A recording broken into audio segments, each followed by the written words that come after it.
Morning, Botai. Eid Shabbat Shalom. Yesterday we started speaking about the importance of answering Kedusha and other words of holiness, Dvarim Kedusha. Question becomes, what happens during Tfilat Amida when a person hears Kaddish or Kedusha or things of that nature?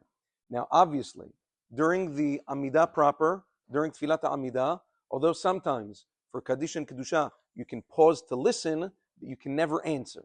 You cannot answer during Tfilat Amida. It's a hefsek. However, that is only, like I said, during Amida proper. When you finish the bracha of Sim Shalom, Baruch Atah Hashem, Amvarech Tamo Yisrael B'Shalom, Amen, and you say the first time, Yu L'Ratzon Minifiv Yaganu B'Lefanecha, Adonai Tzuri V'Goali. At that point, you're considered out of Amida proper. Now you're into the zone of Elohai Nitzor, where the halachot change. Please listen very carefully. According to Gaon Ben Ishchai brings down, according to the Maran Achida in the Sefer Kesher Gudal, according to the Taz, they say once you're in Elohai Nitzor, that's not considered Amida anymore. Amida is considered finished. You can answer any Dvarim Shel Kedusha, Kaddish, Kedusha entirely. Amen for Brachot, because you're considered out of the Amida.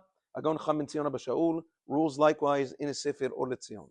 Maran Zichrono Livracha in Yabia Omer disagrees with this. He says that according to Maran HaShulchan Aruch, the halacha is not that way, although Elohai Nitzor is more lenient than the rest of the Amida, but it still considered a little bit of Kedushat Amida. It's considered like an extension of the Tfilah. And therefore, according to Maran, he says you can only answer as you would during Birkot Kriyat Shema, during the blessings of Kriyat Shema, which is, you can only answer things which require 10. Therefore, you'd be able to answer Kedusha, but only, you can't say Nakdishach, only the psukim of Kadosh, Kadosh, Kadosh, Hashem Tzvaot Melech Haaretz Kvodo, Baruch Kivod Hashem Mekomo, that's it. Not even Yimloch. You can answer Baruchu. You can answer the first 5 amenim of the Kaddish, and that's it.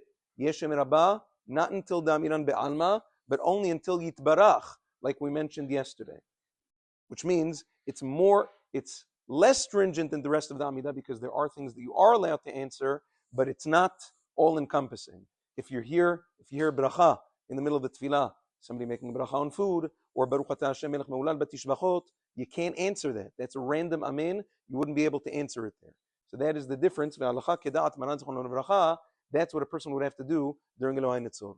I saw an interesting chidush from a Gaon Rabbi Mordechai Eliyahu. He says a way to get out of it that technically should satisfy all opinions. For instance, happens quite frequently, a person's reciting the Amida a little bit longer than the Tzibur. Shliach Tzibur is starting, and he hears Kedusha coming. He wants to be able to answer the entire Kedusha with Nakdishach, with saying Gimloch. What can he do? But he's still in the middle of Elohai Nitzor.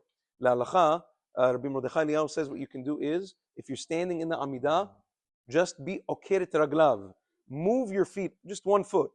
Move one foot out of place to do an action that shows I am done with my Amida.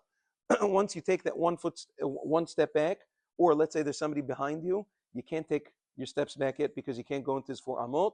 All you need to do is move your foot just to show that you're done with your Amida, in which case, once you do that, you'd be able to answer everything, just like the Ben Ishchai says, and even Maran Zichron Bracha should agree to that as well, because you did a ma'aseh, you did something physical to show that you are done with your Amida. Once you're done answering the Kedusha or whatever it is, you finish your Elohai Nitzor, whatever you stopped, and then you take your full 3 steps back with Oseh Shalom. When you're done, have a wonderful day. This evening, Bezat Hashem, we have the early minyan for Mincha downstairs at 6:30, up here at 7 o'clock. Have a wonderful day and Shabbat Shalom V'rach.